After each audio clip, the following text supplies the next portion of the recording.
she let my father see me, come by and see me, but when she started seeing my stepdad, who she's now married to, she basically told him, like, can't come around anymore. She doesn't know who you are anymore and things like that. So she really resented him for that. And I told her, I said, that wasn't best for me. I was like, it's not my fault that I was born into this world and I suffered without having, my father around. I mean, around the world by everybody and their mama. Sky, welcome to the show. Thank you for calling. Hello, Jesse. Heard around the world. I'm so excited to talk to you today. By everybody and their mama, and I appreciate it. Thank you. Thank you so much for taking my call. Right now, it's about, I want to say, if my watch can work, it is 10:48 p.m. on Monday night in Japan. Wow. So you've already had your day in Japan. Yes, sir. So it's close to bedtime, but I'm so excited that you took my call. Thank you so much. Well, thank you. I appreciate that.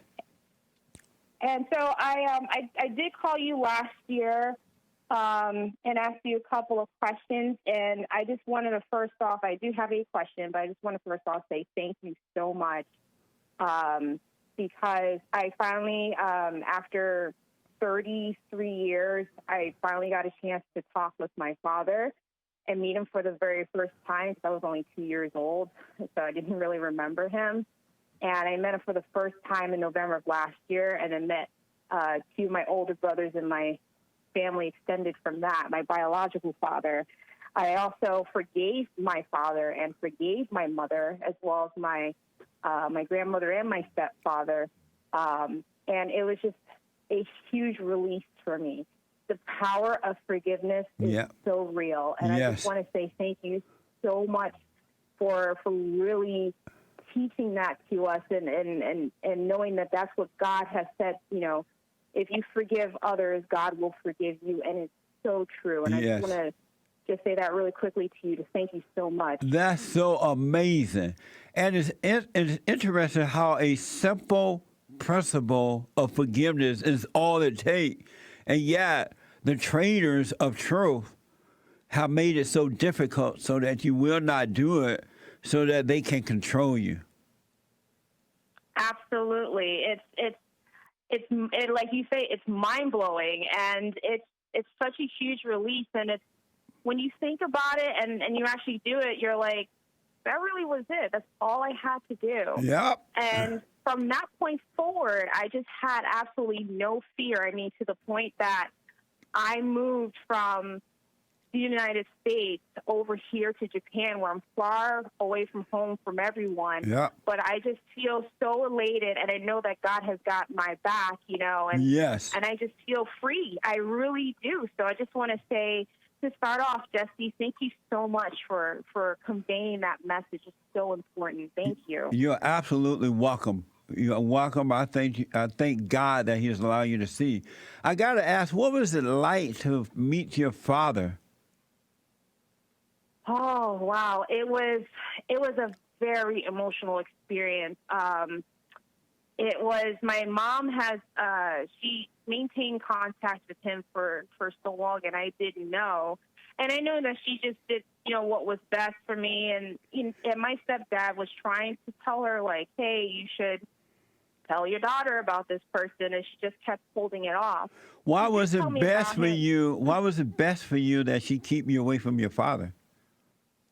Well, she thought that was best for me. I didn't. I actually, when I talked to her, Jesse, and I forgave her, and I said, I know you thought that what you did was best for me, but it wasn't. Like, I told her straight. I said, that really wasn't best for me. I said, I would have much rather that I have known my father at a young age, knowing that I had a father, and not to, like, see my stepdad as a placeholder, for lack of better words. But I'm trying to figure out, why did she hate your father so much that she would keep him away from you based on her feeling and pretending that it was for you? That is a really good question. I think Because from my your mother knew, understanding, I guarantee you, your mother knew it wasn't best for you. What it is, she had a personal thing against your father, and she used you pretending that she thought it was best for you in order to make your father suffer. yes, you're absolutely right about that, Jesse. She, from what I've learned from from at least from her side of the story, is that when she became pregnant with me, she lived in an apartment complex with where my dad was like a landlord, I guess at that time, and the property owner said that you can't have like children or something like that. So she felt, when she told her like, I can't have you stay here, I think she felt abandoned at that moment, and she started resenting him for it. She went back to where my grandmother lived, and she had me on her own. And then eventually, as time went on, she let my father see me, come by and see me. But when she started seeing my stepdad, which who she's now married to, she basically told him like, can't come around anymore. She doesn't know who you are anymore, and things like that. So she really resented him for that. And I told her, I said, that wasn't best for me. I was like, it's not my fault that I was born into this world, and I suffered without having, my father around. I mean, when I talked to my father for the first time, he said he cried. He said when he heard that on the phone, he cried because he's like, that's my daughter. And so for many, many years, he's been praying to like see me. My mom sent him pictures. So when I finally visited him, there were pictures of me on the wall. Amazing. He's like, he was praying for the day to actually see me. And he had me late in life, Jesse. He's 84 now. So it is beyond a blessing to at least see him alive. Yes. And to actually talk to him. And it was an instantaneous moment where I just called him. I'm like, Dad. I just said it just like that. I'm like, this is my dad. I'm his mini-me. And right it's on. Absolutely amazing. It really is. Let me warn you of something. Never, ever, ever, ever, ever, never, oh la mama mia, si senor, hold your wallet. Never believe what mothers tell you about your fathers. They're not going to tell you the truth. Always wait and get both sides. I guarantee you, because mothers do not tell the truth. They're not going to admit, oh, I hated your father. I was difficult. He couldn't handle me, so he left. Or I took you away from him, so he couldn't see you. They're not going to admit that they were wrong, and they'll let you suffer before they admit that they were wrong. That's why it's best for boys and girls to wait and talk to their fathers themselves, and then you'll hear both sides of the story. And 99.99999.9, you're going to find out that the mothers lied to you. It was all about their selfish motive, and to try to hurt the father. They will destroy the children in order to get back at the father. Yes, you're right about that, Jesse. And that's what I realized, and that's why I forgave her. I was just like, that's right. You didn't help yourself with that, And at first, her reaction was, she's more quiet and everything. And then eventually she said, she was sorry. I mean, she still feels absolutely bitter, still towards him. But I feel like that after forgiving her on that, I think the ice broke a little bit, because now they're starting to communicate back and forth with one another. Once in a while, my father would call, or she would call him, and then keep him up to date on how I'm doing in Japan while I'm doing my training over here. So there's some little bit of leeway, and I get it, but I would say that I feel a lot more complete now. Yes, it is that's the truth. right. And just to tell everyone who's listening out there, like, really forgiveness is it's really what Jesse's saying. It is really one of the things that we need to do, is to learn to forgive others. Yes. Because that's how we're able to move on. We're not stuck in the past or stuck in this loop where we're stuck to fester in that. We really need to learn to forgive, and it will help us move on and progress. Before we get to we're about to end this hour, did you ask your father what happened?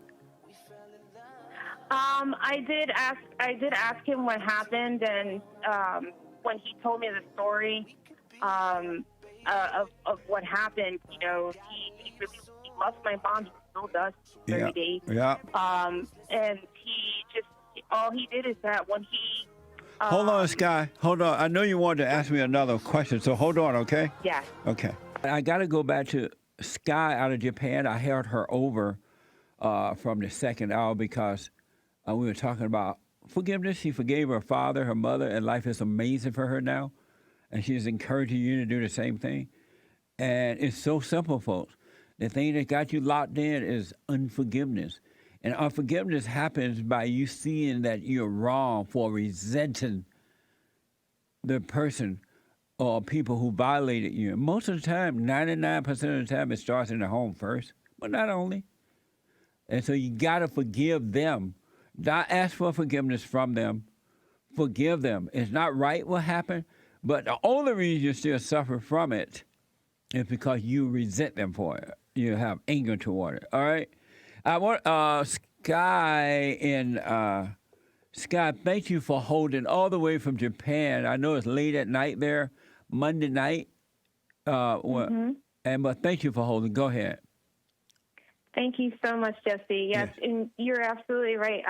Like I said, I encourage everyone to just do it. And then also on top of that, I've been doing your silent prayer. I'm trying to do it, consecutively, but I know that when I've done it consecutively, it just amplifies that. I just feel more at peace. Nothing bothers me. Nothing offends me. I'm happy all the time. It's absolutely amazing. It's amazing. You're absolutely right. Yes.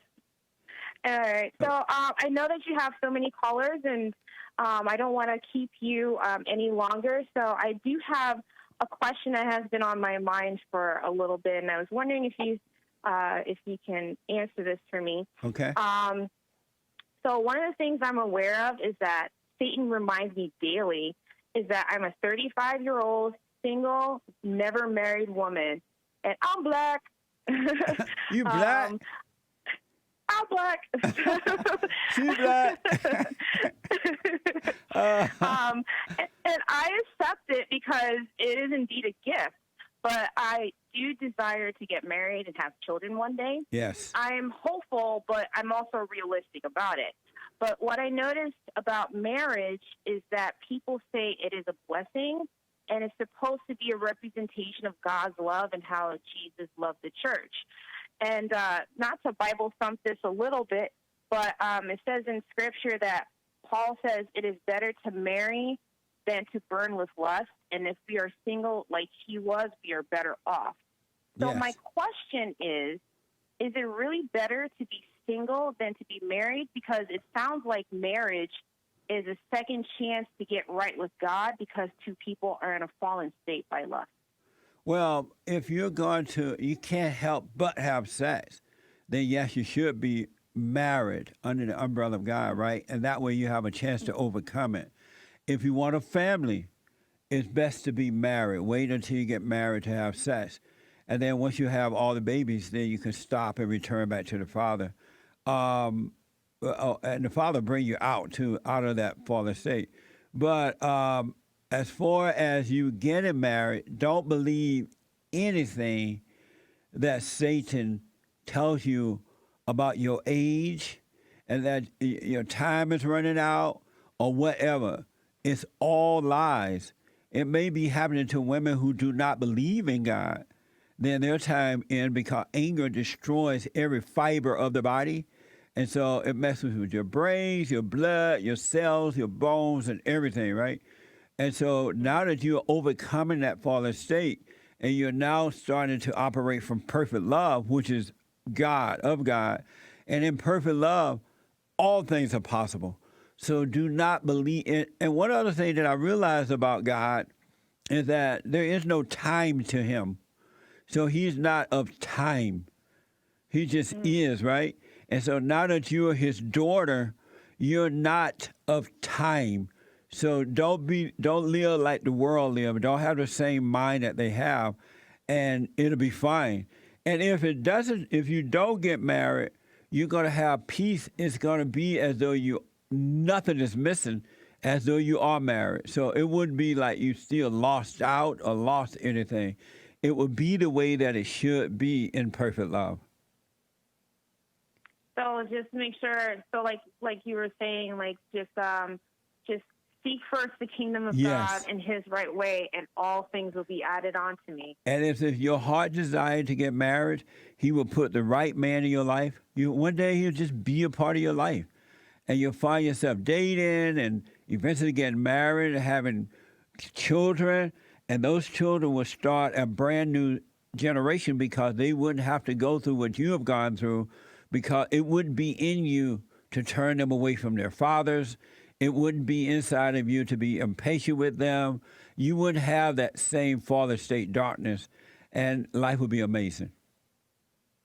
Oh, that is amazing. It really does sound amazing. And thank you so much for saying that God is not of time, because I think that was, I think it almost, like you said, the world is just given that misconception that, oh, you're 35. Yeah. Oh, by this time you turn 35, the chance of, getting pregnant or having kids or it's going to start declining. And you hear all that stuff in the media and medical journals and Yeah. online and things like that. But then I kind of think of, as many people, as Bible says, think about Sarah and Abraham and how That's Sarah right. had children at such an old age. Yeah. And so that in itself is giving me hope that, God knows when the right timing is. And I just have Yes. to keep reminding myself of that.